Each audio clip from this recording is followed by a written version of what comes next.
আলহামদুলিল্লাহ আমরা দায়িত্ব নিয়ে বলতে পারি, চ্যালেঞ্জ করে বলতে পারি, ইনশাআল্লাহ সুম্মা ইনশাআল্লাহ যদি এই রাষ্ট্র 18 কোটি মুসলমানের এই দেশ যদি সত্যিকার যাদের কাছে কোরআনের ইলম আছে, যাদের কাছে আসমানি ওয়াহির ইলম আছে, এই সকল উলামায়ে কেরামের জিম্মাদারিতে এই দেশ পরিচালনার দায়িত্ব দেওয়া হয়, আমরা দায়িত্ব নিয়ে কথা বলছি। 5 বছরে বিগত 55 বছরের চেয়ে বেশি এই জাতির সামগ্রিক উন্নতি আমরা বিশ্ব দরবারে ঘটিয়ে দেখিয়ে দিতে পারবো ইনশাআল্লাহ।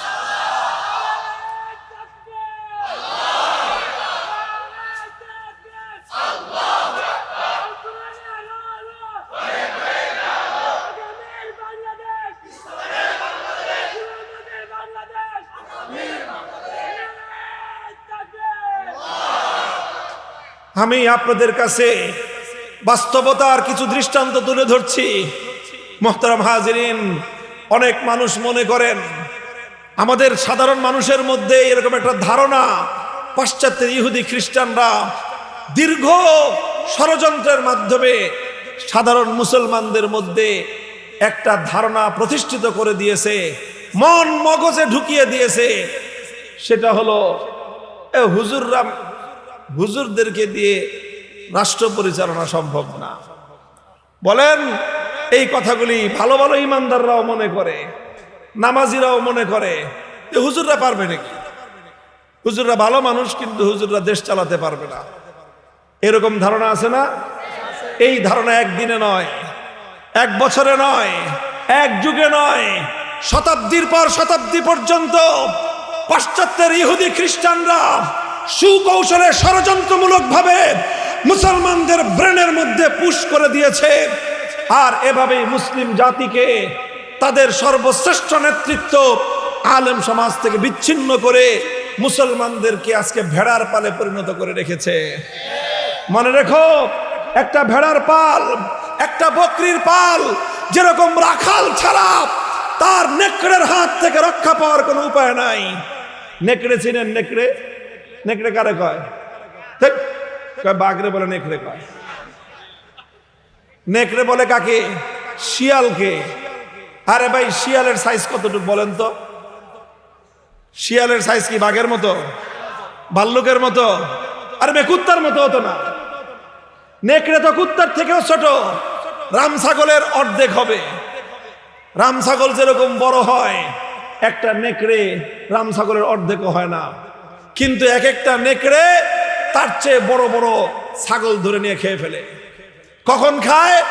যখন এই ছাগলের পালের কোনো রাখাল না থাকে। এই জন্য নেকড়েরা চিন্তা করে ছাগলকে যে কোনো ভাবে রাখাল থেকে আলাদা করো। রাখাল থেকে বিচ্ছিন্ন হয়ে গেলে নেকড়ে যেমন ছাগলের পালকে, বকরির পাল, ভেড়ার পালকে যেরকম নেকড়ে শাসন করতে পারে, ঠিক তদ্রূপ মুসলিম জনসাধারণকে আলেম সমাজ থেকে বিচ্ছিন্ন করে পাশ্চাত্যের ইহুদি খ্রিস্টান নেকড়েরা আজ মুসলিম জনসাধারণকে ছিঁড়ে ছিঁড়ে খুবলে খুবলে খাচ্ছে। বলবেন, এই অবস্থার পরিত্রাণ কোথায়? এই অবস্থা থেকে, অভিশাপ থেকে মুক্তির পথ কি? মুক্তির পথ হলো একটাই, এই মুসলিম সমাজের নেতৃত্ব তাদের হাতেই দিতে হবে যাদের পক্ষে আল্লাহ পাক কোরআন এবং আসমানি ওয়াহির ইলমের আমানত রেখেছেন। তারা ছাড়া কেউ মুসলিম সমাজের ভাগ্যের পরিবর্তন অন্য কারো দ্বারা হওয়া সম্ভব নয়। এটা আমি অত্যন্ত আস্থার সাথে বলছি এই কথা। অনেক দিন অনেক মানুষ আছে ইসলাম চায়, কিন্তু আবার ইসলামটা চায় একটু মডারেট মার্কা ইসলাম, মোল্লা মার্কা ইসলাম চায় না। যারা মোল্লা মার্কা ইসলাম চান না, মডারেট মার্কা ইসলাম চান, আপনাদের আন্তরিকতা নিয়ে প্রশ্ন তুললাম না, তবে আপনাদের বলদামি নিয়ে প্রশ্ন থেকেই যাবে। আপনাদের আন্তরিকতা নিয়ে প্রশ্ন নাই, কিন্তু বলদামি নিয়ে প্রশ্ন থাকবে।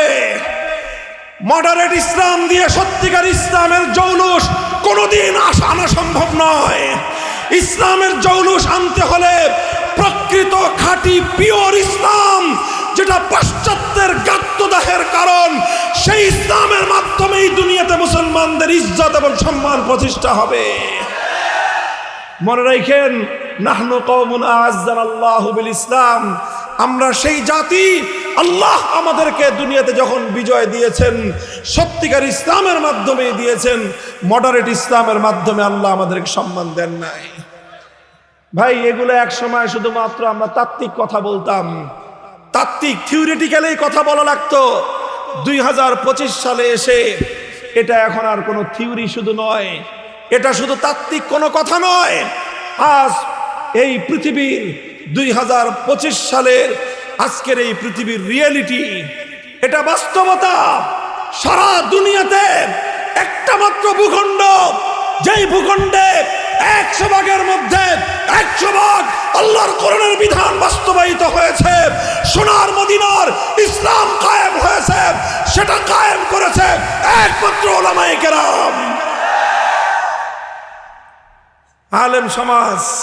একটা রাষ্ট্র আছে এই পৃথিবীতে আছে, ওই মঙ্গল গ্রহ না, মঙ্গল গ্রহের কথা বলছি না, অন্য কোন গ্রহের কথা না। এই পৃথিবী নামক এই গ্রহের মধ্যে একটা দেশ আছে, বিশাল দেশ, 6.5 লক্ষ বর্গ কিলোমিটার ব্যাপী একটা দেশ, 4 কোটি তার পপুলেশন।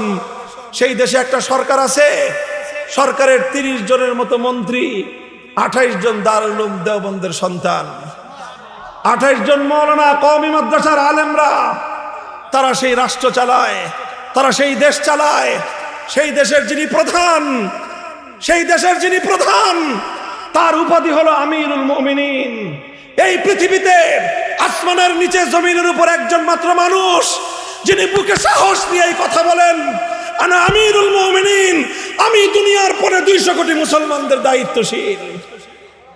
এই যে 250 কোটি মুসলমানের দায়িত্ব নেওয়ার মতো ক্ষমতা পৃথিবীর অনেক বড় বড় শিল্পপতি রাষ্ট্রের নাই, অনেক বিশাল সম্পদশালী রাষ্ট্রের নাই।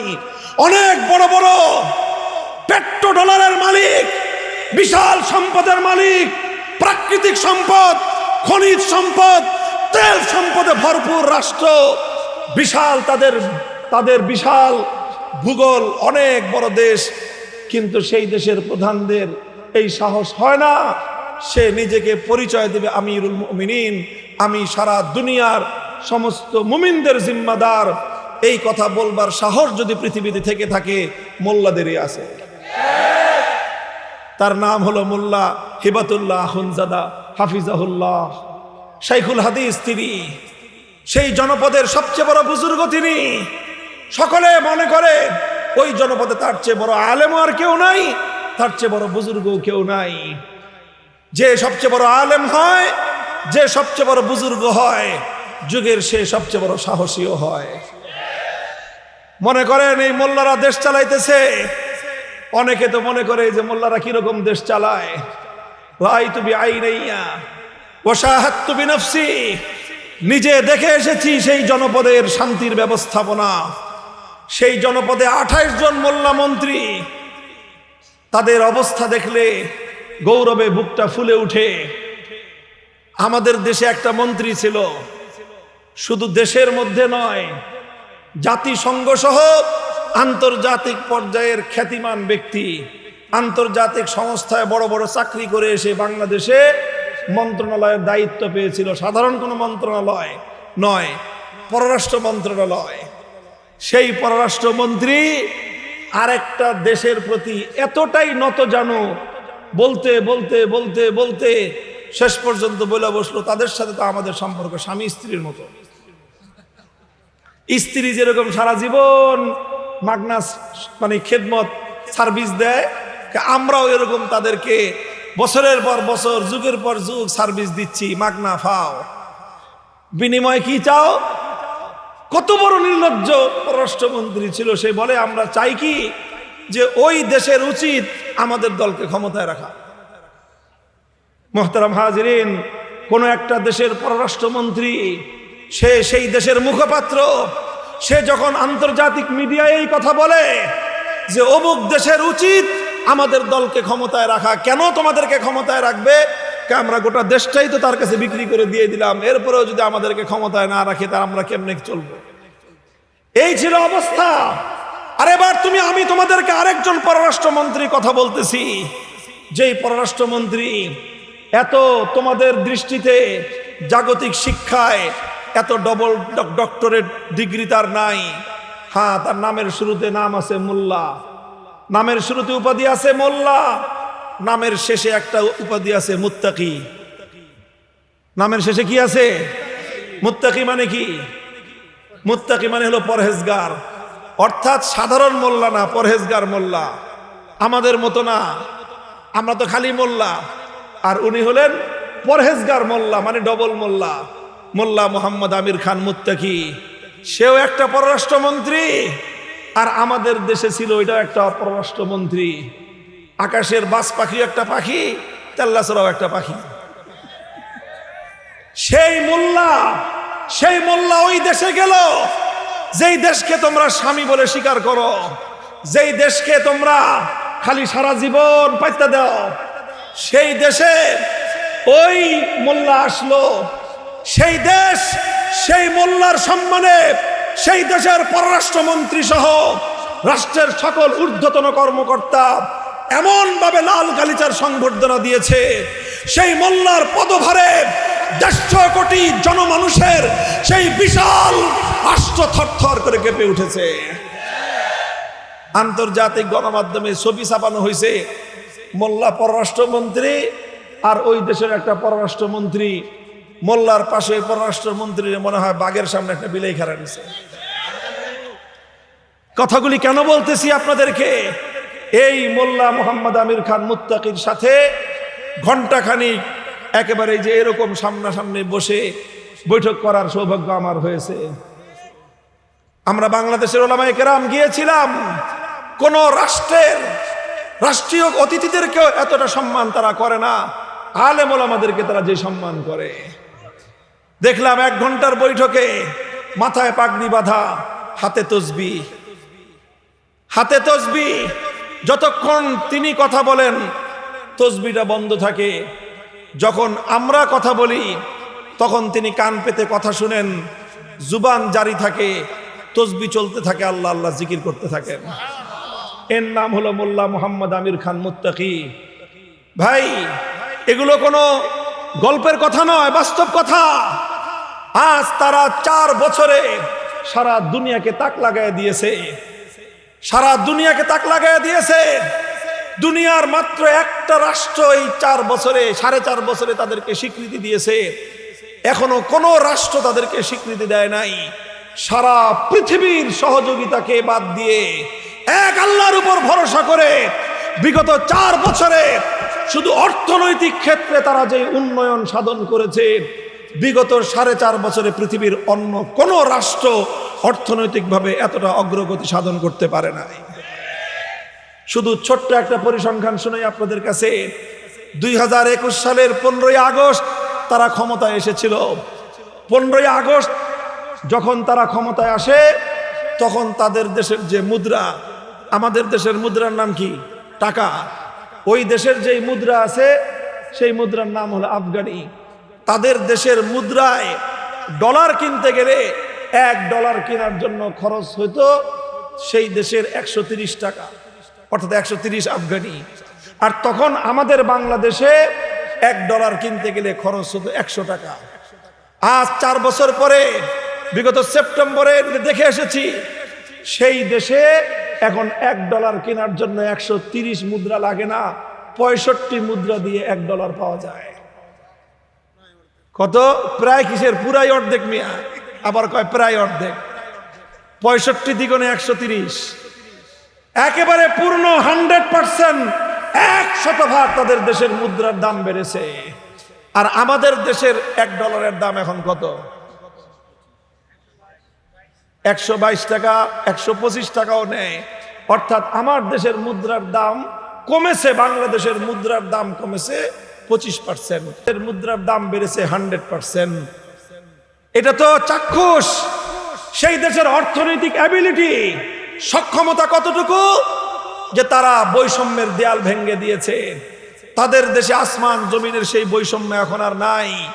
সেই দেশে তারা 40 বছর যুদ্ধ করেছে, 25 লক্ষ শহীদের দেশ, 25 লক্ষ শহীদের দেশ, 40 বছরে তাদের শহীদের সংখ্যা হলো 25 লাখ, আর আমাদের 9 মাসে শহীদের সংখ্যা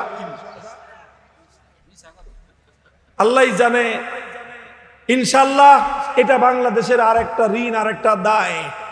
আল্লাহ যদি আমাদেরকে সুযোগ দেন, কোন রকম সুযোগ যদি পাই, সর্বপ্রথম 71-এর মহান মুক্তিযুদ্ধের বীর শহীদানদের রাষ্ট্রীয়ভাবে তালিকা প্রণয়ন করব। বিগত 55-54 বছর ধরে মুক্তিযুদ্ধের নামে ব্যবসা হয়েছে, চেতনার বাণিজ্য হয়েছে, কিন্তু যে সকল বীর শহীদানরা রক্ত দিয়ে বাংলাদেশটাকে স্বাধীন করে দিল, তাদের নামে শুধু গান গাওয়া হয়েছে, কিন্তু সেই সকল বীর শহীদানদের একটা নামের তালিকা প্রণয়ন করা হয় নাই। কেন প্রণয়ন করা হয় নাই? কাহিনীটা কি? আমরা তো আলহামদুলিল্লাহ 2013 সালে শাপলা চত্বরে আমাদের যে সকল শাহাদাত বরণকারী শহীদরা রয়েছে, তাদের লাশ গুম করা হয়েছে সরকারিভাবে। আমরা সেই সকল লাশের হদিস পাই নাই, কিন্তু যাদের প্রমাণ পাওয়া সম্ভব, সকল শহীদানদের পরিচয় বিস্তারিত তথ্য সহ জাতির সামনে আমরা প্রকাশ করেছি। তাদের কবর কোথায়, তাদের জানাজা হয়েছে কোথায়, কে কোথায় শাহাদাত বরণ করেছে। আমরা যদি 13 সালের শাপলা চত্বরের শহীদানদের নামের তালিকা প্রকাশ করতে পারি, 2024 সালের জুলাই বিপ্লবের শাহাদাত বরণকারী বীর যোদ্ধাদের নামের তালিকা ইতিমধ্যে প্রকাশিত হয়েছে, এগুলো যদি সম্ভব হয়, 71-এর মুক্তিযোদ্ধার মহান শহীদানদের নামের তালিকা কেন হবে না? হয় নাই কেন জানেন? কারণ নামের তালিকা করলে ধান্দাবাজি ভণ্ডামের রাস্তা বন্ধ হয়ে যাবে। শহীদের নাম ভাঙ্গে যে কেউ ভণ্ডামি করতে পারবে না, রাষ্ট্রের সম্পদ লুটপাট করতে পারবে না। শহীদ পরিবারের নাম দিয়ে রাষ্ট্রের সম্পদ লুটপাট করা হয়েছে। গোটা দেশটাকে মুক্তিযুদ্ধের নামে ভেজাল বাণিজ্য দিয়ে বাংলাদেশটাকে ধ্বংসের দ্বার প্রান্তে উপনীত করা হয়েছে। অথচ যাদের রক্ত দিয়ে দেশ পাইলাম, আমাদের বাংলায় একটা প্রবাদ বলে, যার ওসিলায় সিন্নি খাইলা মোল্লা চিনলা না। কথা বলেন ঠিক না বেঠিক? যেই সকল শহীদানদের নামে গান গাই, যাদের আত্মত্যাগের বিনিময়ে বিজয় দিবস উদযাপন করি, স্বাধীনতা পেলাম, এই রাষ্ট্রের কি দায়িত্ব ছিল না ওই সকল শহীদানদের নামের তালিকাটা প্রণয়ন করা? ছিল, কিন্তু অতীতে কেউ এই কাজটা করে নাই। ইনশাআল্লাহ আগামীর বাংলাদেশে একটা মুক্তিযুদ্ধের শহীদদের একটা নির্ভুল তালিকা প্রণয়ন হবে। কি বলেন, হওয়া দরকার কিনা? আফগানিস্তানে 25 লক্ষ শহীদ হয়েছে 40 বছরে, সেখানে 8 লক্ষ পরিবার আছে। এখন 8 লক্ষ পরিবার যাদের অভিভাবক নাই, যারা দরিদ্র, যেই পরিবারে ইতিম আছে, বিধবা আছে, তারা একটা রাষ্ট্র গঠন করার পর আজ 8 লক্ষ পরিবারকে তারা মাসিক ভাতা দেয়। 8 লক্ষ পরিবারের দায়িত্ব গ্রহণ করেছে সেই রাষ্ট্র। সাধারণ ভাতা নয়, 2-4 টাকা নয়, আমাদের বাংলাদেশি টাকায় কম করে হলেও 10,000 টাকা করে পরিবার পিছু ভাতা দেওয়া হয়। হিসাব করে দেখেন, 8 লক্ষ পরিবারকে যদি মাসে 10,000 টাকা করে ভাতা দেওয়া হয়, মাসে কত টাকা খরচ হয়, বছরে কত টাকা খরচ হয়? মোল্লাদেরকে দেখে নাক ছিটকাও, বলো মোল্লারা চালাইতে পারবে না? মোল্লারা সেই অর্থ ব্যবস্থা কায়েম করে। আমাদের পয়গম্বর মুহাম্মদ আরবি সাল্লাল্লাহু আলাইহি ওয়াসাল্লাম যেদিন মদিনা রাষ্ট্র কায়েম করেছিলেন, মদিনা রাষ্ট্রের স্টেট ব্যাংক বাইতুল মাল কায়েম করে আমার নবী সর্বপ্রথম ঘোষণা করেছিলেন, মান তারাকা মালান ফালিওয়ারাসাতিহি, মান তারাকা মালান ফালিওয়ারাসাতিহি ওয়া মান তারাকা দাইনান আও যায়ান ফাইরাইয়া। আজ থেকে আমার মুসলিম রাষ্ট্রে কোন মুসলমান যদি মারা যায়, মৃত্যুর সময় সে যদি কোনো সম্পদ রেখে যায়, সেই সম্পদের মালিক হবে তার ওয়ারিসানরা। আর যদি আমার রাষ্ট্রের কোনো নাগরিক অভাবের কারণে, দারিদ্র্যের কারণে, ঋণগ্রস্ত অবস্থায় মারা যায়, কোনো ইতিম সন্তান রেখে মারা যায়, কোনো বিধবা স্ত্রী রেখে মারা যায়, আমি এই রাষ্ট্রের দায়িত্বশীল হিসেবে নবী মুহাম্মদ ঘোষণা করছি, তার ঋণ, তার বিধবা স্ত্রী এবং তার ইতিম সন্তান তাদের ভরণ পোষণের দায়িত্ব, ঋণ পরিশোধের দায়িত্ব আমার। হে দুনিয়ার বড় বড় অর্থনীতিবিদরা, অর্থনীতিতে নোবেল জয় করেছেন আপনি, পারলে একটা ঘোষণা দেন, পারলে একটা ঘোষণা দেন। 8 লক্ষ মানুষকে, বাংলাদেশকে বলা হয় আজকে গল্প শোনাতে শোনাইতে কান ঝালাপালা করে ফেলেছে, উন্নয়নের রোল মডেল নাকি বাংলাদেশ। বাংলাদেশকে তলাবিহীন ঝুড়িতে পরিণত করা হয়েছে। ভাই আমি আর এই বিষয়ে বেশি লম্বা কথা বলবো না, আমি আপনাদেরকে একটা কথা বোঝানোর জন্য দৃষ্টান্তটা আনলাম। শুধু গল্প বললে, ইতিহাস বললে অনেকে মনে করে যে এগুলো আগের যুগে সম্ভব ছিল, এই যুগে সম্ভব না। এই জন্য বললাম যে না, এ যুগেও সম্ভব। 280 কিলোমিটার লম্বা একটা নদী খনন করেছে তারা। সেই দেশের অন্যতম আয় রোজগারের ব্যবস্থা ছিল কি? আফিম চাষ হতো, হিরোইন চাষ হতো। হিরোইন আর আফিম সারা দুনিয়াতে সাপ্লাই করতো আফগানিস্তান। আলহামদুলিল্লাহ, মোল্লারা ক্ষমতায় আসার পর প্রথম দিন ঘোষণা করেছে ইসলামের এই ভূমিতে আর কোনো আফিম চাষ হবে না, কোনো হিরোইন চাষ হবে না। আফিম আর হিরোইনের চাষ বন্ধ করে দেওয়ার পর বিশাল বৈদেশিক মুদ্রা আসার বড় রাস্তা বন্ধ হয়ে গেছে। দেশ চলবে কিভাবে? তারা বলেছে না খেয়ে থাকলে আমরা পেটে পাথর বাঁধবো, কিন্তু এই মাদক উৎপাদন করে বিশ্ব সভ্যতাকে ধ্বংস করে টাকা উপার্জন করা আমাদের পক্ষে সম্ভব নয়। তারা জাতিকে বলল আফিমের পরিবর্তে তোমরা জাফরান চাষ করো, আফিমের পরিবর্তে তোমরা জাফরান চাষ করো। আল্লাহ পাক রব্বুল আলামিন বরকত দিলেন, সেই জমিনে এখন এমন জাফরান উৎপাদিত হয়, সারা পৃথিবীর ওয়ার্ল্ড ক্লাস নাম্বার 1 জাফরান এখন সেই মাটিতে উৎপন্ন হচ্ছে। সারা দুনিয়াতে সেই জাফরান বিক্রি হয় এবং সেই জাফরান বিক্রি করে তারা আফিম এবং এই হিরোইনের চেয়ে অধিক বৈদেশিক মুদ্রা কামাই করতেছে। আলেমদেরকে দায়িত্ব দেন। আমরা ঘোষণা করছি, আল্লাহ যদি আমাদেরকে ক্ষমতা প্রদান করেন, আমাদেরকে যদি আল্লাহ পাক রাষ্ট্রের দায়িত্ব প্রদান করেন, আমরা এই রাষ্ট্রের প্রতিটি বিধবা নারী, প্রতিটি ইতিম সন্তান, প্রতিটি দরিদ্র মানুষের জিম্মাদারি বহন করার জন্য প্রস্তুত রয়েছে।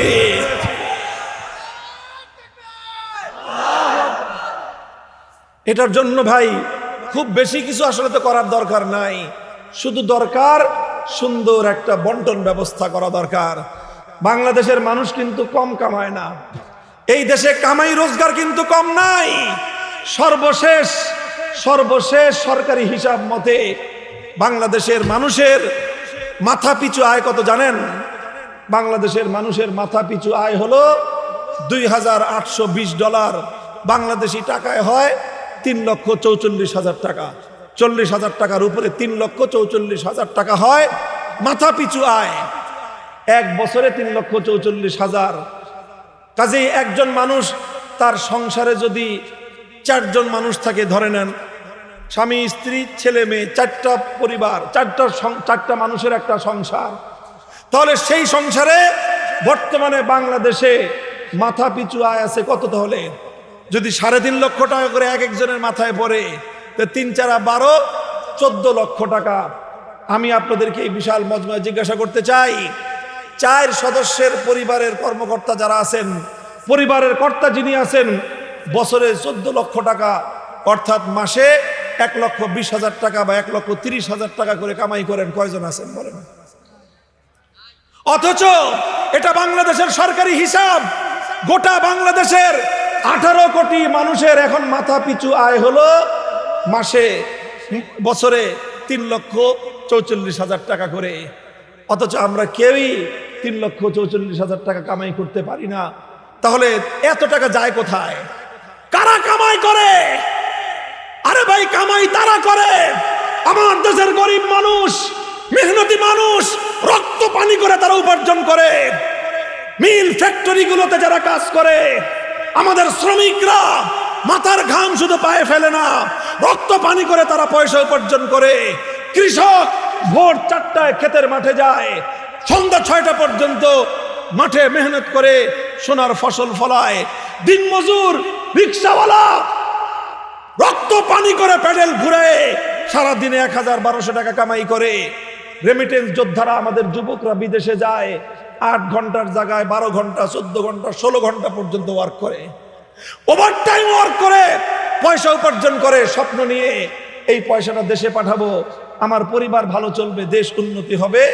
আর এই সব টাকা দেশে জমা হওয়ার পর অল্প কিছু মানুষ, কিছু রাজনীতিবিদ, কিছু দুর্নীতিবাজ আমলা মিলে সঙ্গে যুক্ত হয়, কিছু দুর্নীতিবাজ আর কিছু ঋণ খেলাপি শিল্পপতি, 3 শ্রেণীর মানুষ মিলে একটা দুষ্ট চক্র গড়ে তুলেছে। এই দুষ্ট চক্র 18 কোটি মানুষের সম্পদের সমস্ত মাখনগুলো খেয়ে দেশটাকে খোকলা করে রেখেছে। উপায় একটাই, আর কোন রাস্তা নাই।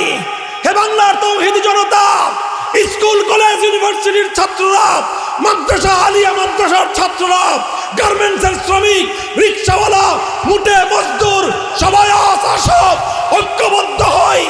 270 বছর পর্যন্ত কোরআনী শাসন থেকে আমরা বঞ্চিত। 190 বছরের ব্রিটিশ আমল, 24 বছরের পাকিস্তান আমল, 55 বছরের বাংলাদেশ আমল, 270 বছরের সকল বঞ্চনা, সকল লাঞ্ছনা, সকল অপমান মাটির সাথে মিশিয়ে দিয়ে মাথা উঁচু করে গৌরবোজ্জ্বল একটি জাতি গঠন করে বিশ্ব দরবারে আমরা মাথা উঁচু করে বাঁচতে চাই। চান আপনারা চান? আসলেই চান? যদি চান, একটাই উপায়, সব রঙের বাংলাদেশ দেখা শেষ, এবার একটাই বাংলাদেশ দেখতে চাই, ইসলামের বাংলাদেশ, খেলাফতের বাংলাদেশ, আল কোরআনের বাংলাদেশ।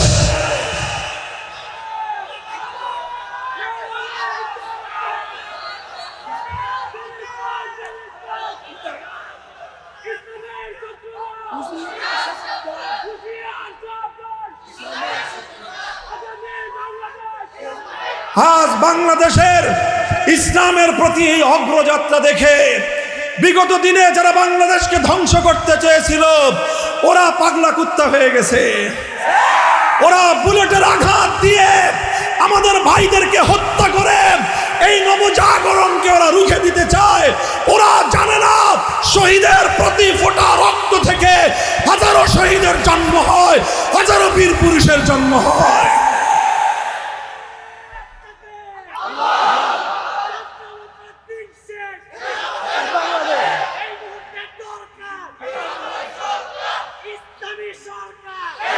মুহতারাম হাজিরিন, আমি আমার কথা এখানে শেষ করব।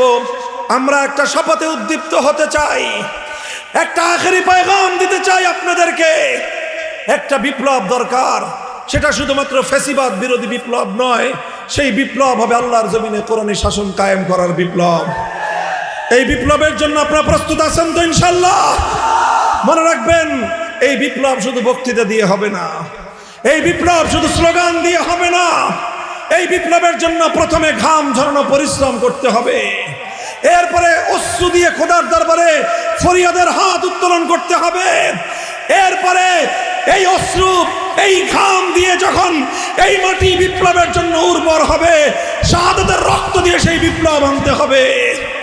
সেই বিপ্লবের জন্য যদি শাহাদাতের রক্তের প্রয়োজন হয়, শহীদি ঈদগাহে মাথায় কাফনের কাপড় পরে আল্লাহর দ্বীনকে বিজয়ী করবার জন্য কারা কারা প্রস্তুত থাকবেন? হাত তুলে শপথ করেন।